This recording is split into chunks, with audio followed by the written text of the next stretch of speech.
Live, ok. Ok, meus irmãos. O pessoal está me ouvindo aí? Dá um ok aí no nosso chat. Queria primeiro... Então tá bom, já estou ouvindo, tá ótimo. Mas vamos lá. Nós queremos, primeiramente, estar agradecendo mais uma vez a participação aí dos professores nessa nossa empreitada de estarmos aí fomentando, de estarmos nos capacitando, né, para fazermos com mais propriedade aquele dom que Deus nos deu de ensinar. Queremos agradecer muito a todos pelo privilégio de tê-los aqui como professores, como parceiros nessa empreitada aí na igreja, e em especial agradecer ao reverendo Raimundo, que de pronto abraçou essa ideia de estar junto conosco na teologia sistemática, e entendeu bem essa ideia da necessidade de capacitarmos os nossos professores. Então, eu queria muito agradecer vocês, agradecer a Deus. Eu vou dar ao reverendo Raimundo uma palavrazinha introdutória, uma rápida palavra, depois nós vamos ter um momento de uma rápida oração, e aí nós já voltamos a palavra para ele já emendar aí na nossa live sem muita delonga, tá bom? Então vamos lá, reverendo. Ok. Bem, boa noite a você, Marco Paiva, e a todos os que estão acessando aí também. É um prazer estar com vocês, é uma satisfação muito grande poder servir desta maneira também. Tudo que eu gosto, né? Falar de Bíblia com gente de igreja e pessoas interessadas. Então, isso aqui, o difícil vai ser se conter. Será nós nos contermos aqui, né? Vou tentar me conter para isso. Também, isso me fez lembrar um período muito satisfatório da minha vida também, quando, estando na Albânia, nós desenvolvemos um período de reciclagem com a equipe. E nós fazíamos exatamente isso, né? A própria equipe, pela graça de Deus, nós tivemos a oportunidade de ter alguns encontros para ir fazendo uma reciclagem teológica, abordando um ponto ou outro, porque isso é útil, né? Era uma equipe básica, mas com pessoas de níveis distintos de compreensão bíblica. Então, hoje nós estamos aqui também, né? Eu espero, pela graça de Deus, apresentar uma importância, né, em linhas gerais, da compreensão teológica, e o material não poderia ter sido melhor escolhido, né? Se eu tivesse escolhido, não teria sido tão bom, porque eu não... É sincero, né? Eu não tenho perfil de demagogia, né? O Sproul, que vocês veem de fundo aí da tela, mas eu estou colocando o livro aqui, produziu esse livro, Somos Todos Teólogos. Eu conheço, já li, foi um dos autores que me influenciaram positivamente na minha formação. Ele tem livros de teologia escritos, alguns materiais produzidos para nível médio também, e acho que, inclusive, esse é o grande diferencial dele. Eu comentava com o Marco Paiva que o Sproul fez lá nos Estados Unidos, algo semelhante foi feito pelo Leandro Lima aqui, em termos de percepção da necessidade da igreja. Porque na teologia, normalmente, nós temos um conhecimento básico, bem básico, diluído, entregue nos materiais de escola dominical para a vida das pessoas, né? Ou os nossos símbolos de fé são uma referência concreta da nossa teologia, um resumo do que tem, mas depois disso nós já temos a teologia propriamente dita, sistemática, consumida pelos estudantes de teologia no seminário. E é uma arte que você precisa ser introduzido e treinado para usar. Não se sai do 0 para o 80, assim, né? Se costuma gerar uma certa estranheza se fizer isso.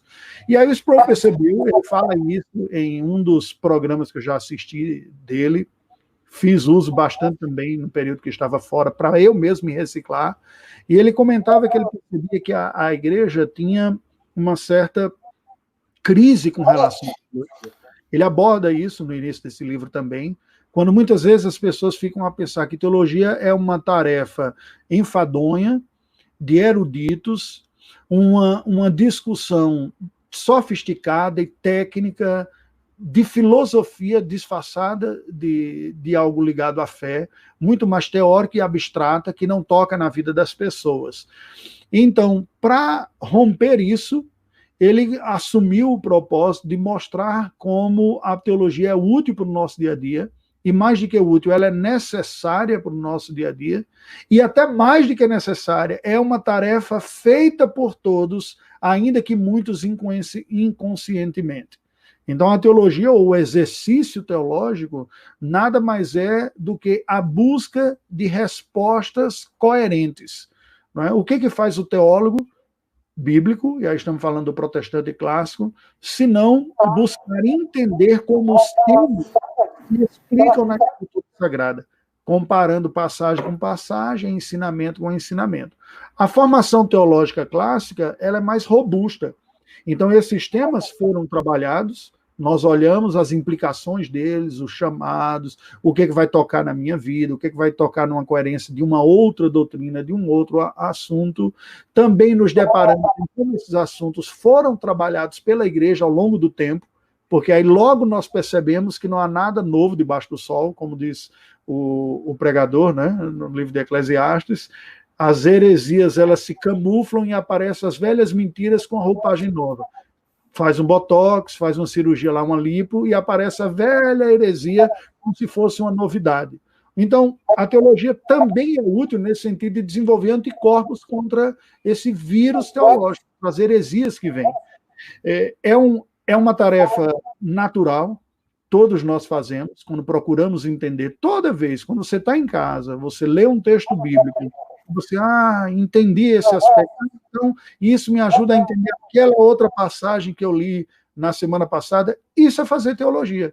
Quando você ouve uma mensagem bíblica e ela lhe traz alguma clareza, e você percebe melhor alguns assuntos, ou revê alguns conceitos, isso é fazer teologia. Quer dizer, este livro que é uma Somos Todos Teólogos, parte do ponto que diz, este exercício nós faremos, nós fazemos. A questão é, nós podemos fazer de uma forma mais consciente ou menos consciente, podemos fazer de uma qualidade melhor ou de uma má qualidade, podemos fazer com uma segurança maior de conteúdo ou de uma maneira perigosamente mais intuitiva, sendo guiadas por verdades bíblicas ou guiados por afeições do nosso próprio coração. Então, ele propôs um currículo muito bom. O que eu conhecia nesta linha dele e que usei várias vezes foi o Verdades Essenciais da Fé Cristã, que é uma trilogia de 3 caderninhos, mas agora ele produziu em livro, cobrindo as 8 partes clássicas da teologia sistemática, subdividindo em 8 a 7 temas principais de uma dessas 8 classes, partes principais. Então, você tem no livro 8 partes, que nada mais são do que os capítulos principais, ou os temas principais da teologia, conforme se estuda classicamente há séculos e há milênios. Não é? E depois, os pontos principais a serem discutidos. Numa linguagem acessível, eu digo até invejável, eu sofro com a minha prolixidade, e invejo quase ao nível pecaminoso a capacidade de explicar de forma simples assuntos complexos. Então, assim, é um livro que recebi, ganhei, como vocês ganharam, li, me encantei. Assim, a gente até se animou para algumas coisinhas mais que o Marco Paiva depois vai anunciar para vocês como tarefas seguintes aí, não é? O que a gente poderia dizer a título inicial? Nós podemos imaginar que a tarefa de lecionar a palavra de Deus, de lecionar temas cristãos, de servir a outras pessoas em termos de conteúdo de fé, é um privilégio que vem acompanhado de uma grande responsabilidade. Mas a tarefa, tanto do lecionar quanto do comunicar a palavra de Deus, não pode ser visto como um fardo amedrontador.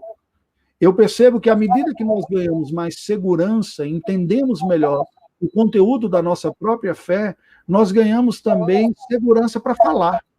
Não é? Nós nos sentimos mais seguros para comunicar.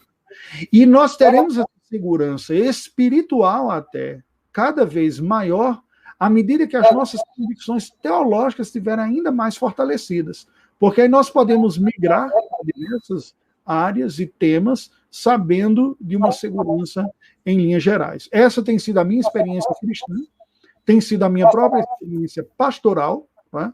Uma teologia segura, firme, bíblica, na mente e no coração, nos dá uma segurança diante de Deus que eu sou um portador de Deus. Estou falando as verdades dele, que ele revelou Isso tem um peso de responsabilidade, mas vem acompanhado de uma segurança também. Eu não estou falando minha ideia, minha opinião, o que eu achei quando eu li aquele texto, o que eu pensei quando eu vi aquilo, o que eu senti dentro do meu coração.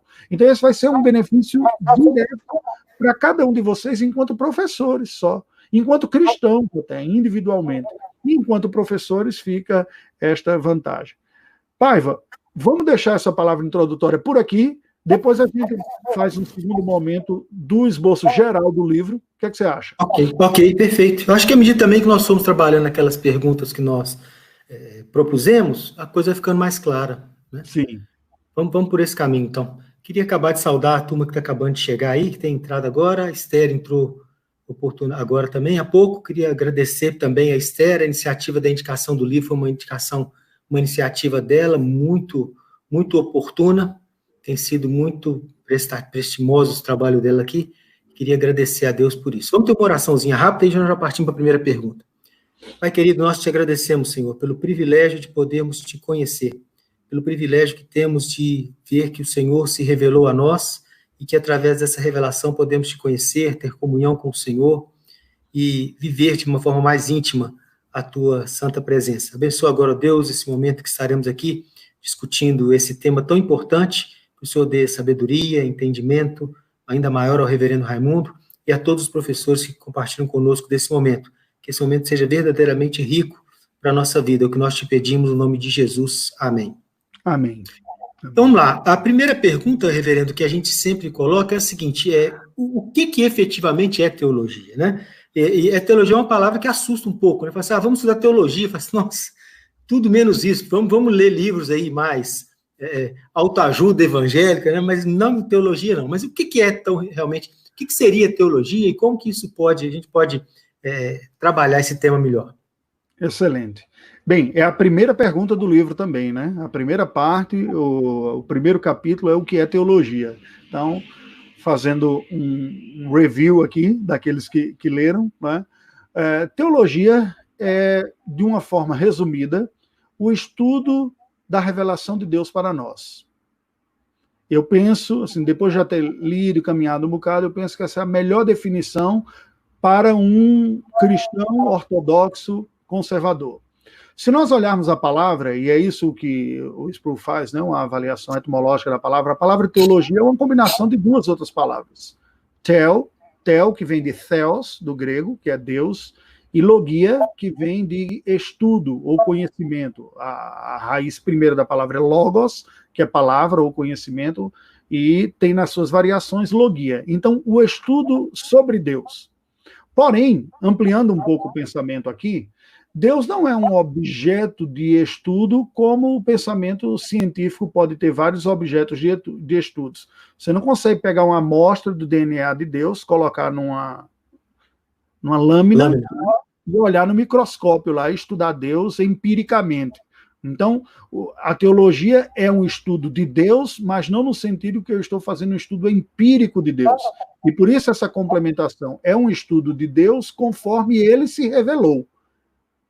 E aí já tem uma diferença básica, que é o primeiro capítulo, o primeiro tema, a primeira disciplina que nós estudamos em teologia sistemática no seminário, é chamada prolegômenas, que é a base da revelação, essa base. O que a gente está estudando? Eu estou estudando a revelação que Deus deu de si mesmo. Há um estudo sobre Deus. Como é que se conhece Deus? Como é que eu posso estudá-lo? Primeiro, ele existe, ele é real. E ele se deu a conhecer. Então, só existe teologia porque Deus quis que nós o conhecêssemos. E isso faz toda a diferença de olhar para a teologia como um cristão deve olhar e um desvio de outras visões da teologia. Ele faz uma abordagem muito curiosa e muito boa, né, quando ele fez uma visita a uma universidade cristã e encontrou um departamento de religião. Ele disse, vem cá, sempre foi isso aqui? Ele disse, não, antes era de teologia. Ele disse, isso foi ruim, foi mal.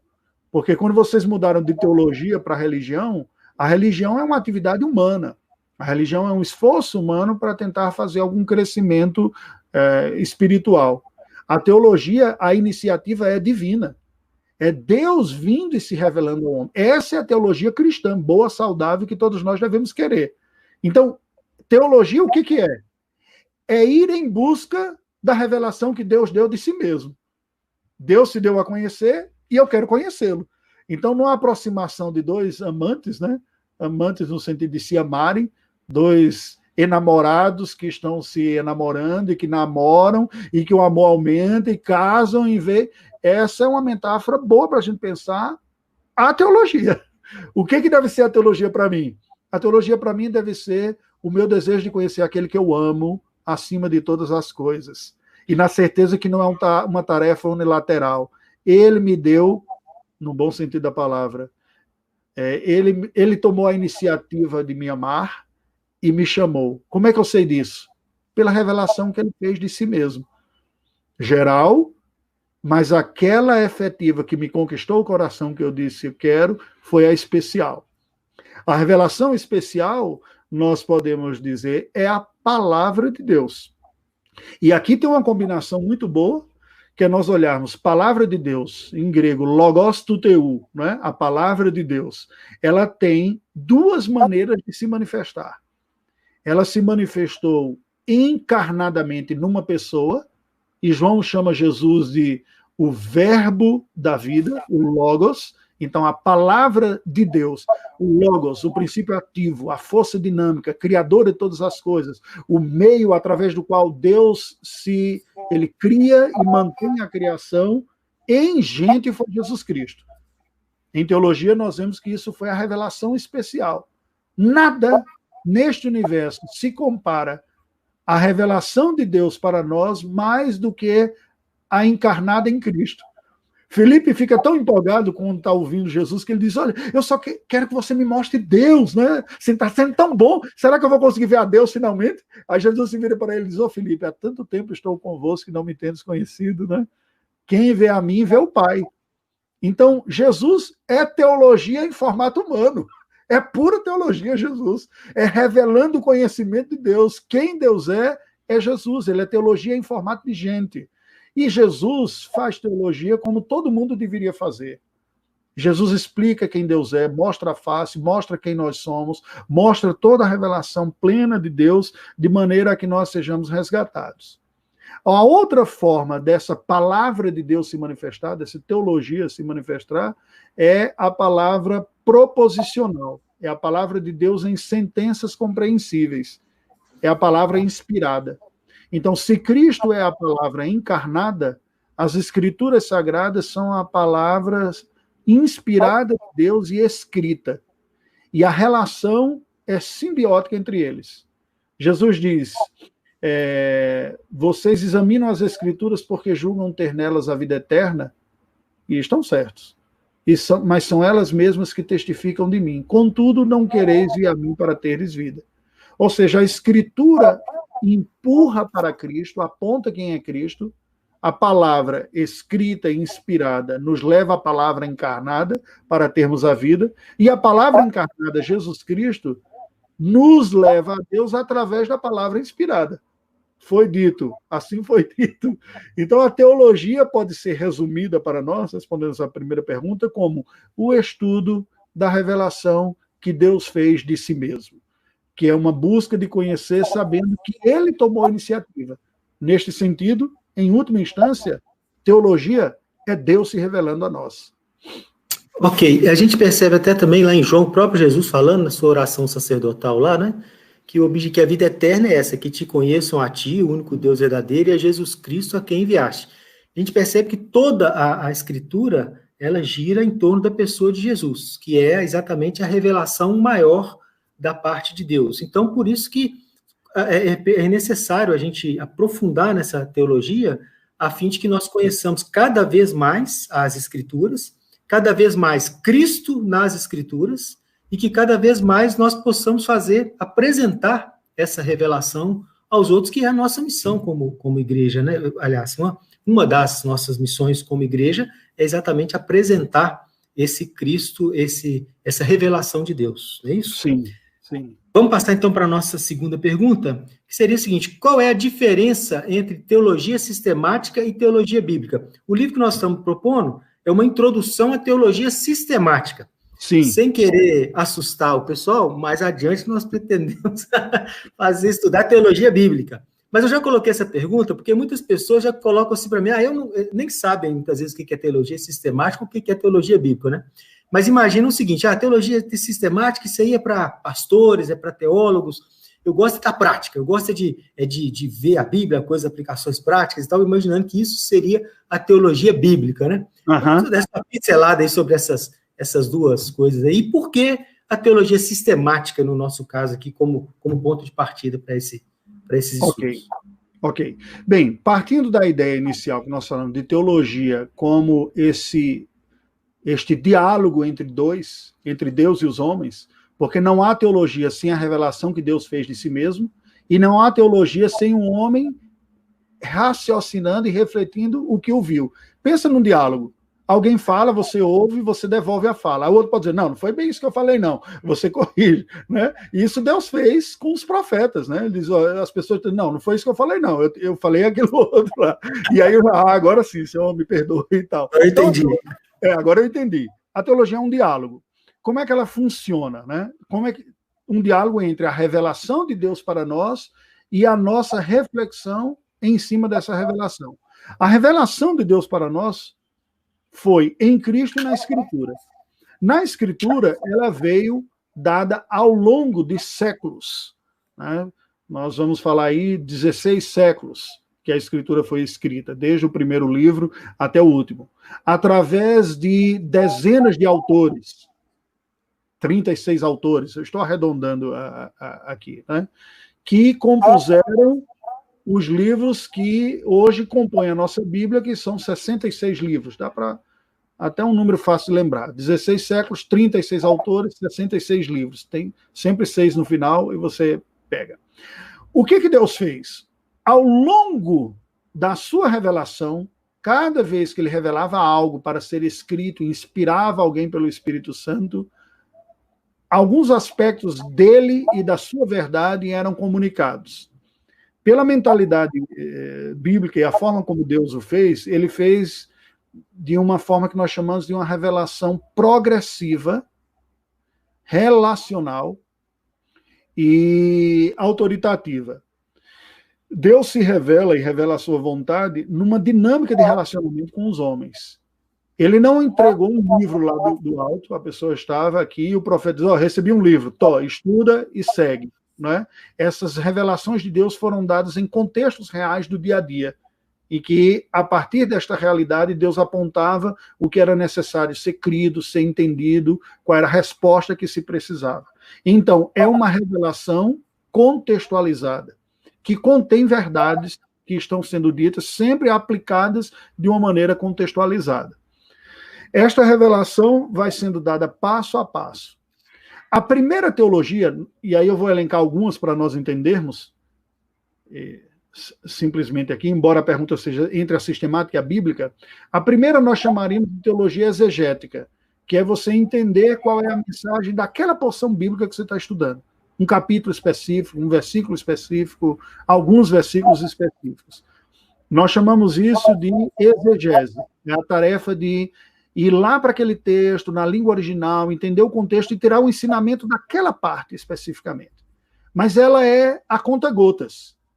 Quando você se distancia, dá um passo para trás e você vê livros da Bíblia, o acúmulo destas revelações, de versículo após versículo e de capítulo após capítulo, apresenta uma narrativa maior, com temas centrais maiores. Essa é a teologia bíblica. A teologia bíblica é ver a maneira como Deus revelou a sua vontade progressivamente e acumulativamente em grandes temas e dentro dos seus contextos. Então, são temas dentro dos seus contextos acumuladamente ao longo dos livros da Bíblia. O terceiro passo seria o passo da teologia sistemática. Você dá mais um passo para trás ainda e agora olha o todo da Escritura, todo ele, os 66 livros. E ao olhar diz, bem, como os grandes temas foram abordados na Escritura Sagrada? Deus, o que é que a Bíblia toda diz sobre Deus? O que é que a Bíblia toda diz sobre o homem, sobre a salvação, sobre a igreja. Então, a teologia sistemática nada mais é do que sistematizar os temas centrais da revelação cristã para que nós tenhamos a compreensão plena destes assuntos. Tá? Não apenas um versículo aqui, um outro acolá, não apenas em tal livro, porque a Bíblia toda é harmoniosa. Né? Então, o que começa num versículo se completa no livro e completa lá vários outros livros depois.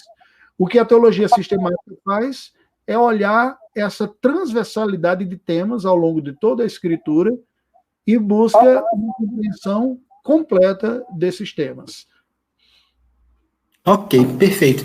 A outra pergunta, reverendo, o senhor já mais ou menos falou aí, deu algumas respostas, mas só para a gente ser objetivo, mais incisivo, vamos dizer assim, né? Por que devo estudar teologia? Qual o valor da teologia para o crente?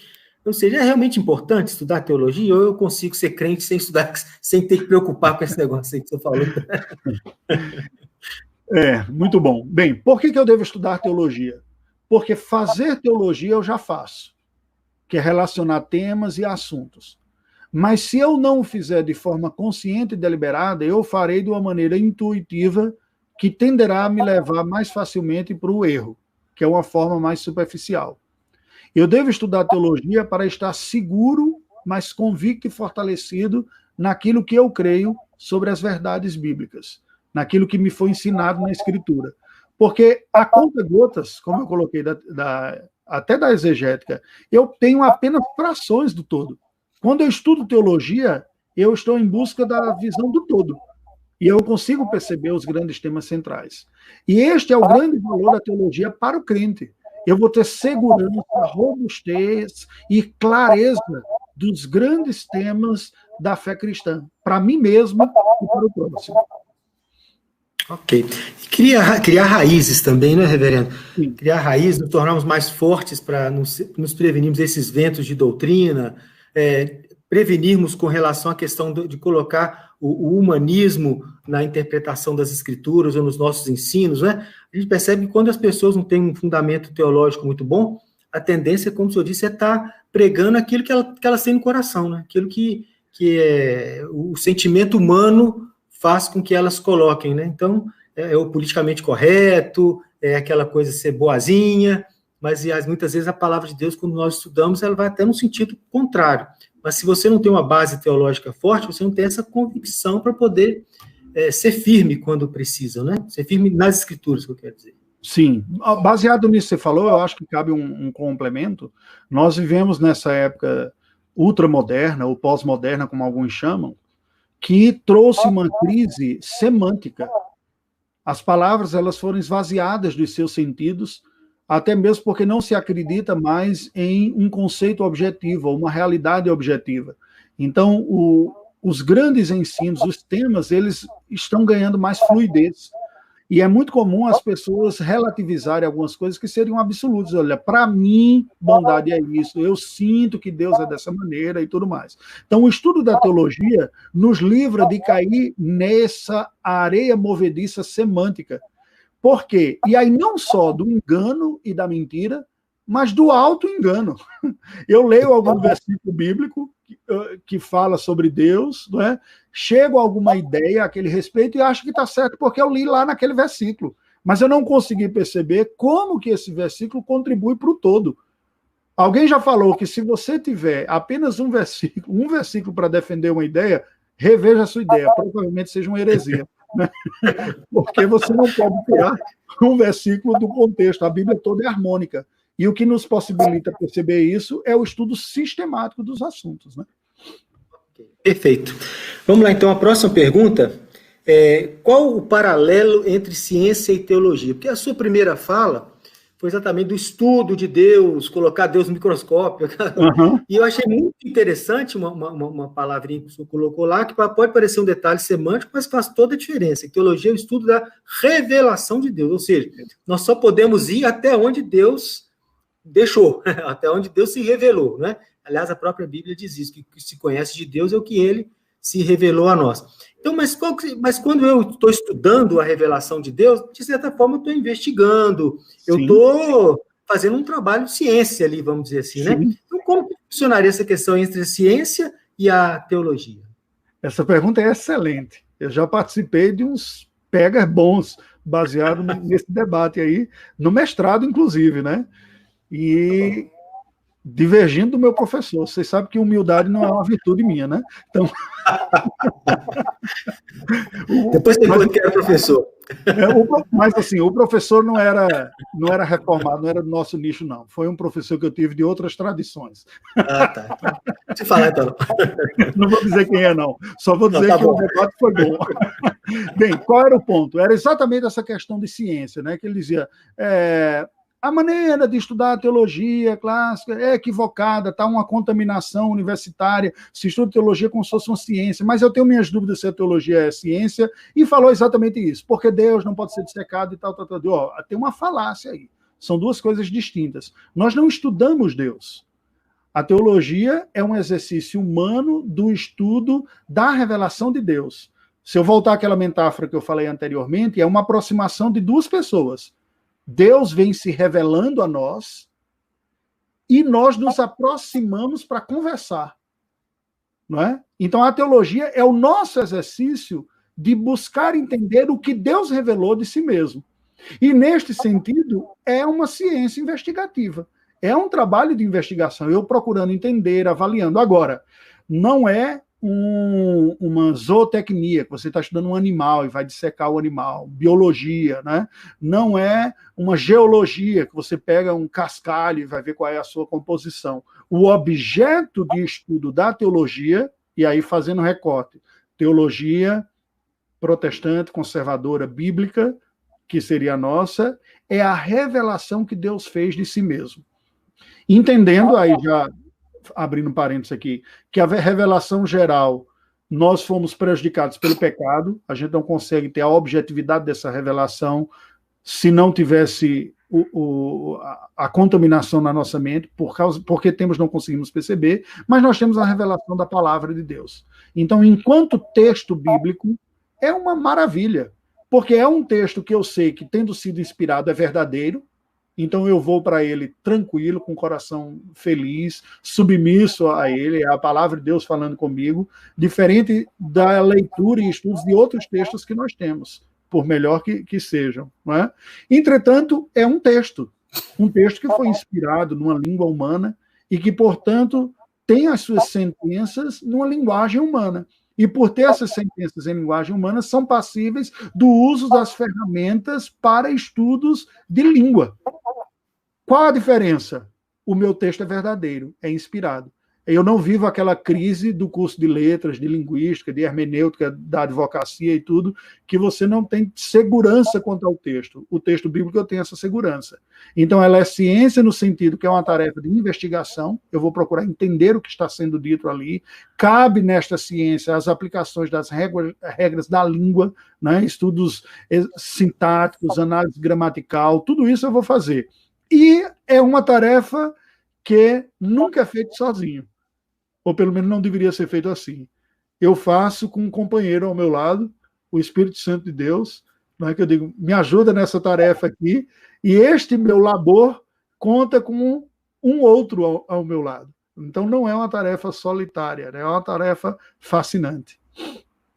Uma coisa interessante, tem alguns autores reformados da teologia sistemática, até de boa teologia, que eles vão até além. Eles falam que é um erro realmente você querer ver a teologia como uma ciência secular, mas que todo cientista secular deveria olhar para a sua ciência à luz da teologia bíblica, à luz da Bíblia, porque toda ciência, toda criação, toda origem, ela tem uma origem em Deus, né? Tem uma origem da criação de Deus. Então, ele chega a dizer isso, que, na verdade, todo cientista deveria ser um teólogo, né? Para poder fazer as suas investigações, a sua ciência, à luz de um pressuposto, que existe um Deus criador que criou aquilo que é o objeto da sua investigação. E não o contrário, né? A partir da criatura querer ver o Criador.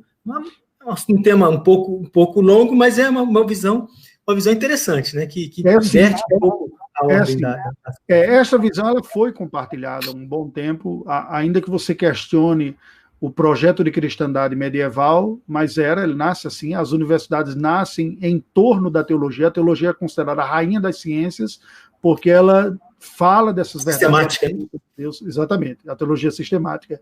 E aí as outras ciências foram orbitando em torno. Só que com o iluminismo, o renascimento, houve uma emancipação que virou depois uma rebelião. Né? Aí entra em discussões de cosmovisão. Os reformados tentaram combinar uma outra coisa, né? O pensamento holandês, do calvinismo holandês, da relativa autonomia das esferas. A Universidade Livre de Amsterdã foi pensada em ser uma universidade de pesquisa, de busca da verdade, mas coerente com a revelação bíblica. E aí é um desafio fascinante, mas já é um tema que dá para a gente avançar uma outra oportunidade. Mas vamos lá, então. A próxima pergunta seria o seguinte: se a teologia me leva ao conhecimento de Deus, o que envolve efetivamente conhecer a Deus? Eu faço essa pergunta porque as pessoas se recusam, como eu disse, muitas vezes, a aprofundar, estudar a teologia.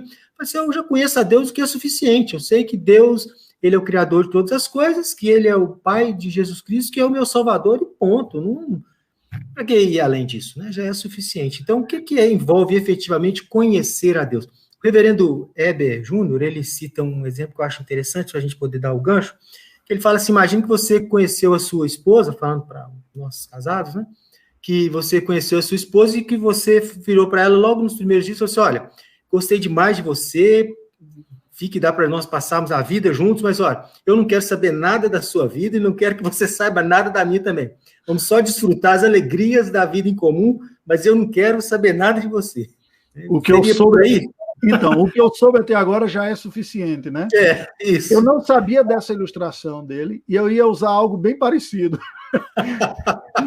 Eu ia comparar exatamente, e vou fazer, né?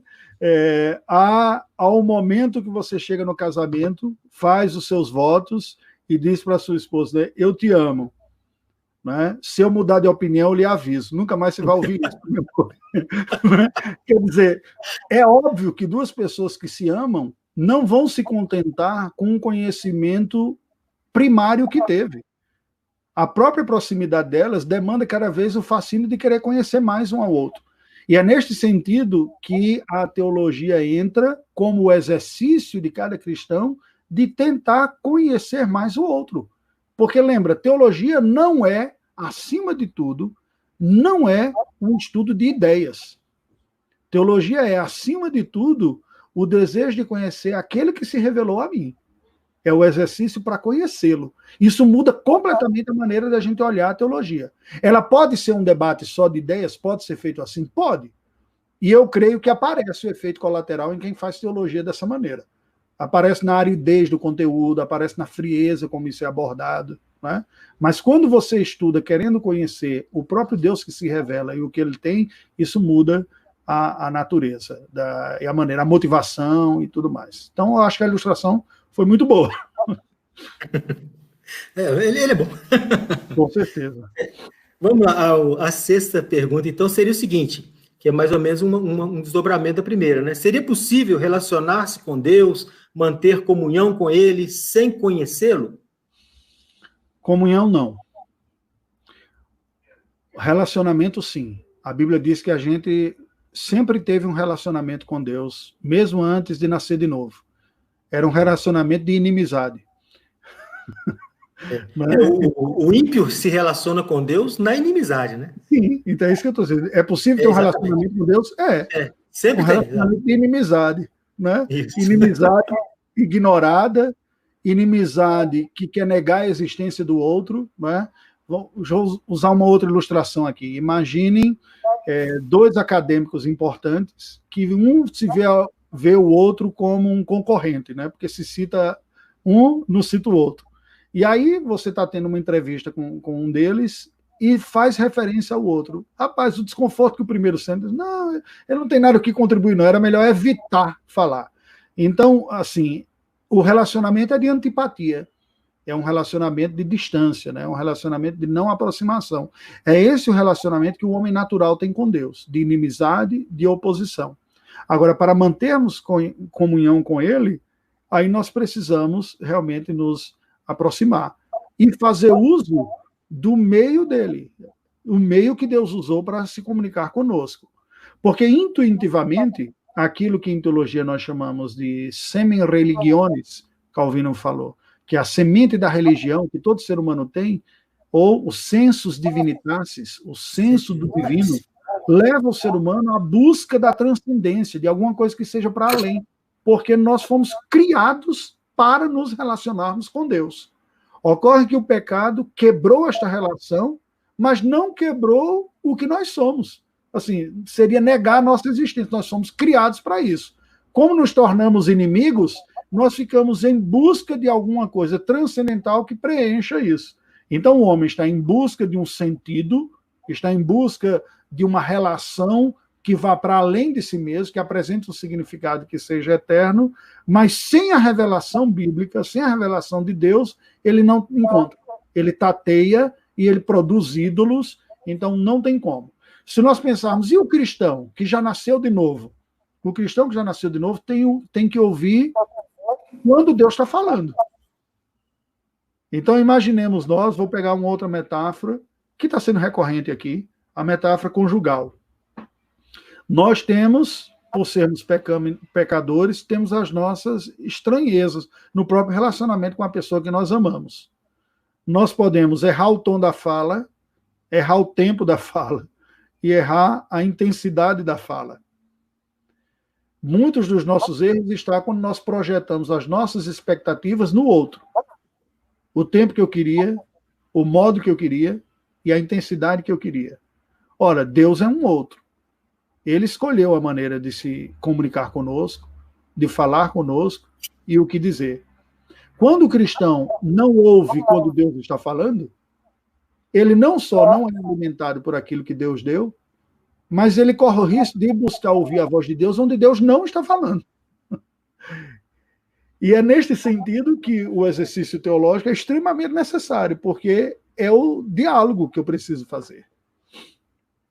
Então, você está querendo dizer que é importante o crente que é consciente da sua necessidade de manter uma comunhão cada vez mais íntima com Deus, não parar de estar buscando através do estudo, através de aprofundar cada vez mais no conhecimento da palavra, a fim de que essa comunhão se torne cada vez mais coesa, mais firme, é isso? Sim, a fim de que eu elimine os ruídos dessa conversa, porque Deus fala claramente na Bíblia, mas eu nem sempre entendo claramente o que ele disse. Igual relacionamento de casal, né? Eu falei isso, não, mas eu não entendi, eu entendi que você tinha falado aquilo outro. Ele falou claramente, mas por causa do pecado que habita em nós, eu nem sempre entendo claramente. Então eu tenho que me esforçar para entender o que de fato Deus está dizendo. E aí entra o exercício da teologia, é o meu esforço de entender claramente o que ele claramente falou, mas que eu não percebo claramente por causa da confusão que o pecado trouxe à minha mente, ao meu coração.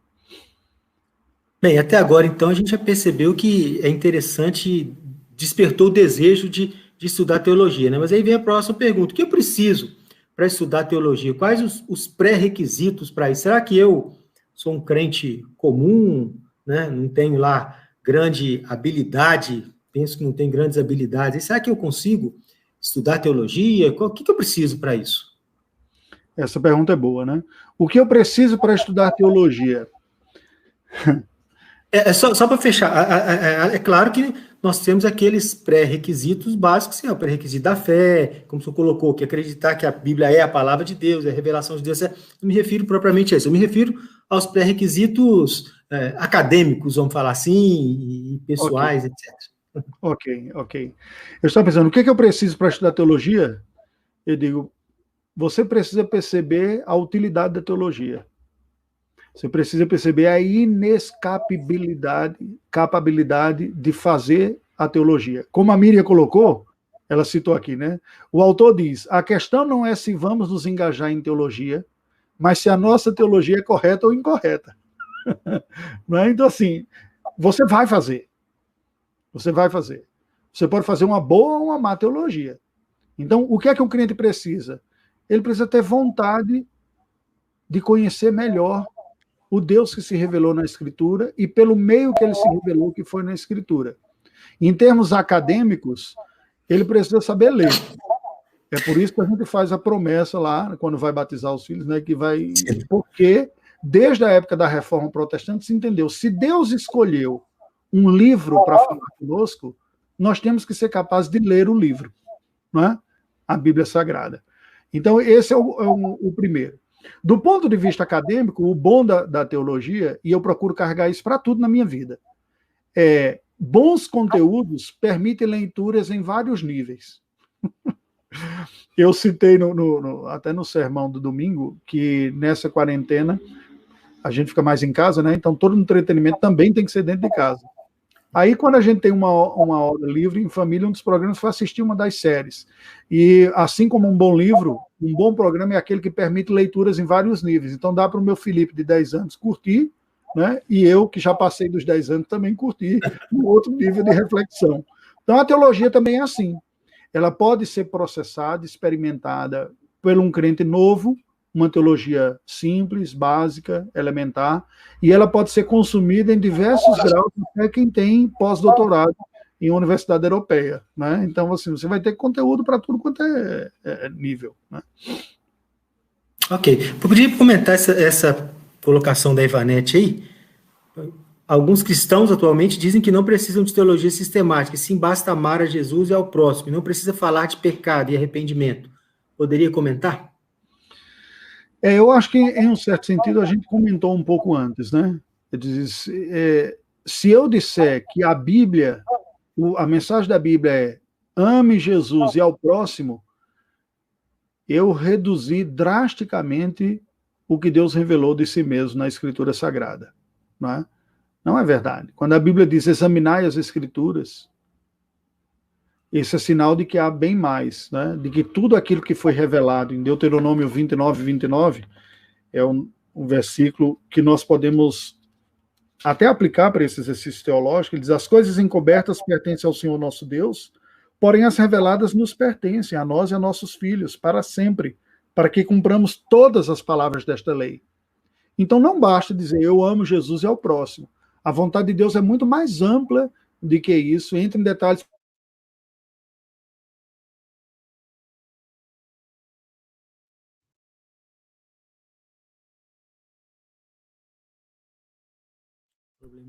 Como? Voltou aqui. Como? Qual é o critério desse amor? O que define esse amor? De que maneira ele se expressa? Cada pessoa vai entender o amor de uma maneira. Cada cultura vai entender o amor de uma maneira. Então eu tenho que saber como Deus quer que eu ame o seu filho Jesus e como ele quer que eu ame o próximo. Para dar um exemplo, na cultura esquimó, uma das formas de você honrar o visitante é oferecer o que você tem de melhor quando ele chega na sua casa. Algo bonito de hospitalidade, ele pode dizer, parece até cristão esse negócio, né? Só que o sujeito que mora no iglu, quando chega um visitante, ele diz, o que eu tenho de melhor é a minha esposa. Ele oferece para o seu visitante, é o que tem de melhor. Será que essa seria a maneira de amar que Deus diz na Escritura? Definitivamente não. Então, até para eu saber como amar Jesus e como amar o próximo, eu preciso ter o conhecimento maior que está revelado na Escritura. Ok, perfeito. Vamos avançar então. A 8ª pergunta. É possível um professor de escola dominical ensinar as Escrituras em qualquer nível, sem conhecimentos básicos de teologia? Não, não é possível, porque, primeiro, ele não está isento de teologia, como a gente já falou antes. Ele tem alguma teologia. Se ele não estudou conscientemente, então essa teologia foi formada pelas fontes de acesso à teologia que ele teve, a saber, os seus pais, a sua família mais ampliada, a sua cultura, os filmes que ele assiste, os livros que ele leu, não de teologia, achando que não tinha nada a ver com teologia. Mas você lê um livro secular sobre alguma outra área da vida e ela está falando sobre relacionamentos, está falando sobre dúvida, dor, perdão, está ensinando teologia. Só que a partir de uma base que não é bíblica e que não é cristã. Então a pessoa carrega a sua teologia.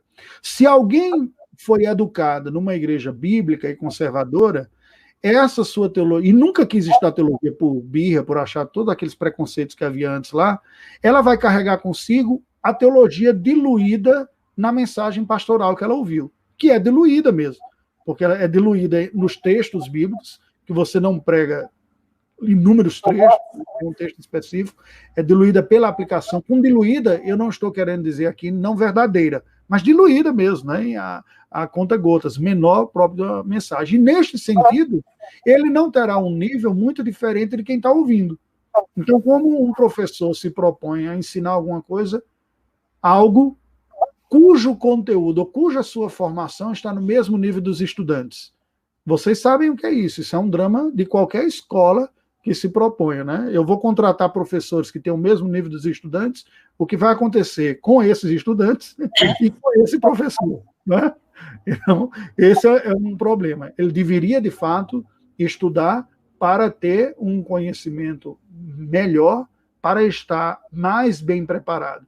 E veja que o estudante pode nos pegar, né? Todos com certeza.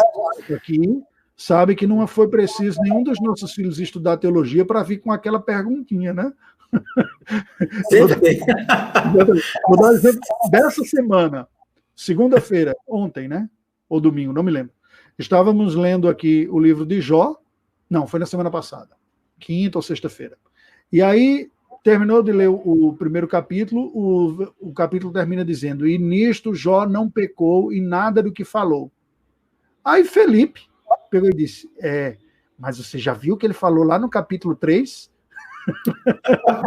Aí como ele amaldiçoou o dia que nasceu e tal, rapaz. Aí eu digo: como é que eu vou dizer para esse cara que ele não pecou mesmo com tudo isso? Isso é uma pergunta teológica. O que foi que ele fez? Ele sabia que está dizendo que ele não pecou, mas ele está dizendo coisas aqui que você disse para a gente não dizer, porque como é que não foi pecado ali e você briga com a gente para não ficar reclamando? Porque nós estamos no capítulo 1, segura a ponta e vai chegar no 3 ainda. É verdade. Não, mas eu respondi na hora. Mas tá bom. Mas vamos lá, então, para a gente caminhar para o final aqui já, que o nosso tempo já está esticando muito, a nona pergunta: poderia comentar assertiva, né? A teologia é importante apenas para quem leciona classes de adultos, com temas mais complexos, né? Eu dou aula para crianças de 4, 5 anos, 6, 7, enfim, e tal. Será que eu preciso mesmo estudar teologia e teologia sistemática? Excelente essa pergunta. A bem da verdade, a teologia é importante para todos os cristãos, como nós já vimos, mas mais especificamente, pensando nessa pergunta, para todos os professores. Eu acabei de comentar o exemplo de perguntas que alunos fazem, crianças, porque eles estão tentando entender. Tentar entender é o espírito motivador da teologia. Eu quero entender.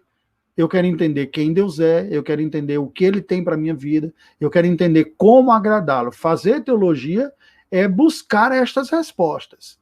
Então, se eu não procuro essas respostas maduras, eu não as terei para apresentar. E aí a minha aula de escola dominical sofrerá a forte tentação de virar uma contação de história, né? Eu comento algo como se as próprias histórias da Bíblia tivessem como propósito apenas fazer uma fofoca gospel, né? O que é? A gente vai saber um pouquinho do pecado que aqueles caras cometeram lá no passado e também elogiar alguns que fizeram umas coisas bonitas. Gente, isso é o que há de mais pobre e nós não entendemos o propósito da Escritura por isso. Quando Deus nos dá um terço da Escritura, um terço, em história, em narrativa, ele está nos dando uma das formas mais difíceis de interpretar a própria Bíblia. Porque a história nem sempre vem com juízo de valor. Ele apresenta aquela narrativa lá sem dizer se está certo, se está errado. Então você precisa ter o conhecimento do que é verdadeiro, do que é falso, para saber até mesmo avaliar as histórias que são apresentadas. Então, é a teologia, é o conhecimento geral que me possibilita olhar um livro histórico e fazer aquela dissecação daquela história e tirar a verdade que está por trás da história. A história é só uma história. Dá um exemplo que você até mesmo comentou na conversa que nós tivemos essa semana. A história de José é uma história fascinante. José do Egito. Mas se nós contarmos a história, aulas ou mesmo sermões, só contando o que ele aconteceu, nós estamos fazendo coluna social gospel. Não estamos pregando a verdade de Deus. Não estamos levando ninguém para conhecer melhor Deus, para servi-lo melhor. No máximo que nós vamos fazer é uma deturpação, é elogiar José pra caramba, se sentir muito pequenininho diante de José, pô, aquele cara foi demais, e pronto. Isso, não há redenção nenhuma disso. A história de José é uma tremenda demonstração sobre a soberania de Deus. Como Deus que controla todas as circunstâncias, inclusive os atos maus e as circunstâncias difíceis, usa essas circunstâncias para um propósito maior, para a sua glória, para a preservação da vida, para a salvação do seu povo. Agora, como que você sabe isso? Você só sabe se você souber a doutrina da soberania de Deus, da providência divina, do concursos divinos. Estou usando um termo técnico específico, você não precisa conhecer o termo técnico específico, mas precisa conhecer o que ele ensina, que é exatamente Deus soberano, e isso é a teologia quem dá. Por outro lado, quando você conhece as verdades teológicas claramente, estes textos e essas histórias, elas se descortinam diante dos seus olhos. Fica mais claro o que é que ela está nos comentando, o que é que ela está nos ensinando. E aí lembra, só para você ter ideia, lembra de Cristo conversando com os discípulos no caminho de Emaús, que diz o texto que ele, discorrendo por toda a Escritura, falava o que a seu respeito estava escrito. Eu não sei como você se sente, mas eu sou profundamente provocado por isso, dizer, poxa vida, há uma intenção de Deus revelar o seu Filho em textos que não estão simplesmente contados na historinha que eu só for repetir lá, não. Então eu tenho que entender bem da teologia para ver uma interpretação, né? Como é que Cristo é apresentado na Escritura. E aí a minha cristologia tem que estar bem, e assim como a minha doutrina sobre a Escritura, sobre inspiração e até interpretação bíblica, né? Ok. Então, eu queria agora falar diretamente para os professores, nós já estamos encerrando, conversando com o reverendo Raimundo a respeito desse tema, a respeito do livro, da necessidade dessa nossa capacitação, ele despertou nele o interesse de estar dissecando mesmo esse livro aí com a gente. A proposta inicial seria dele estar produzindo pequenos vídeos sobre cada capítulo, e está enviando esses vídeos, disponibilizando esses vídeos para nós, professores, disponibilizando aí no canal, e à medida em que esses vídeos formos assistindo esses vídeos, lendo o livro, vamos estar também mandando alguns textos complementares aí para aquelas pessoas que tiverem interesse em estar aprofundando num ou no outro tema, e depois que nós tivermos aí alguns vídeos já enviados, talvez quando fechar algum tema, aí nós vamos então ter uma outra live, para poder estar trabalhando o tema de uma forma mais completa, para evitar essa coisa de ficar um pouco maçante, live toda semana, capítulo após capítulo e tudo. O livro são 60 capítulos, né? Então a gente queria agradecer muito essa iniciativa do reverendo Raimundo de estar produzindo esses videozinhos, pedir os professores para estarem conosco orando por esse projeto. É um projeto muito ousado, mas é uma iniciativa muito, muito boa que Deus colocou no coração da igreja, da nossa superintendência da escola dominical, de estar produzindo um material de qualidade que vai contribuir para a formação dos professores, não só desses professores que estão aqui agora, mas de outros professores também que irão somar a nós, uma vez que esse material vai ficar aí nos anais aí da igreja, né? Então eu queria já estar dando esse gancho aí para vocês, pedir o reverendo Raimundo para fazer os seus comentários finais e estar falando também sobre esse projeto. Ok. Bem, eu louvo a Deus pela iniciativa da Superintendência de Escola Dominical. Eu falei que eu fui abençoado, né? O livro muito bom. E baseado nessa proposta, que é louvável de reciclar, de treinar, é que eu me senti motivado a fazer isso também. A ideia seria, de fato, vídeos curtos, não seriam vídeos longos, em que você pode usar como adicional daquilo que você leu, não é? E depois, ao fim de cada ciclo de cada parte, nós podemos ter essa live discutindo, que pode ser um canal semelhante a esse, né? Ou um outro um pouco mais interativo também, né? Então, assim, parabéns à Superintendência da Escola Dominical, estou à disposição, né? Eu não me canso destas coisas, como eu falei para você, o perigo é o oposto, né? É falar pouco, o seu objetivo. Uma satisfação. Eu confesso que no começo nós chegamos para o professor assim, com um pouco de meio que pisando em ovos. Falei assim, vamos tentar convencer o reverendo Raimundo a dar uma palazinha ali para a gente, falar alguma coisinha. E essa sua resposta foi realmente muito além daquilo que a gente esperava, graças a Deus, né, positivamente. Eu estou vendo aqui nos chats, o pessoal está só agradecendo e agradecer mais uma vez a participação e que Deus nos abençoe. Pedir o senhor para estar orando aí para a gente poder estar encerrando essa live e até a próxima. Tá, Deus bendito, nós louvamos o teu nome. Te rendemos graças, Senhor, por este encontro que nós tivemos hoje, por esta interação, por essas perguntas muito bem selecionadas que foram feitas.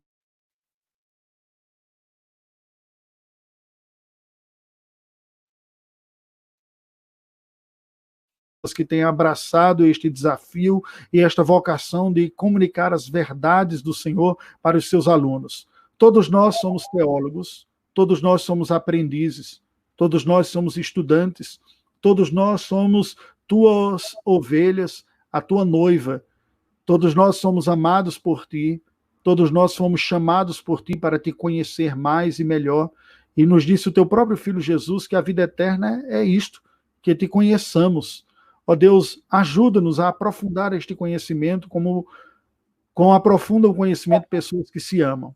Ainda que sabendo que tu és um Deus soberano, glorioso, santo, justo, bom, espírito, não és um ser humano, mas és um ser pessoal, que te revelaste com o propósito de ser conhecido e de ser honrado e de teres um relacionamento com criaturas inteligentes criadas também como seres morais que somos nós. Rogamos a assistência do teu Espírito em nossa reflexão bíblica e teológica para que cresçamos no conhecimento puro, apropriado, redimido pelo Senhor. Que o nosso labor teológico, nosso exercício reflexivo sobre a tua palavra produza em nós maturidade e de tal maneira também que a convicção mais madura da tua verdade se replique na vida das pessoas que estão sob o nosso contato e sob a nossa influência também. Começando na nossa própria vida, na nossa família e, no caso, também nos professores e alunos de escola dominical. Nós oramos gratos em nome de Jesus. Amém. Então, muito obrigado. Agradecer também ao Tiago, que está nos bastidores, aí, o Tiago Hens, que está nos bastidores fazendo essa live acontecer. Mais uma vez, a Esther pela iniciativa, e porque isso tudo está acontecendo por uma iniciativa que Deus colocou no coração dela. Glória a Deus pela nossa equipe de escola dominical, pelos nossos professores, pelos nossos participantes de uma forma geral ali, pessoas que contribuem conosco. Muito obrigado. Deus abençoe a todos e até a próxima. Até.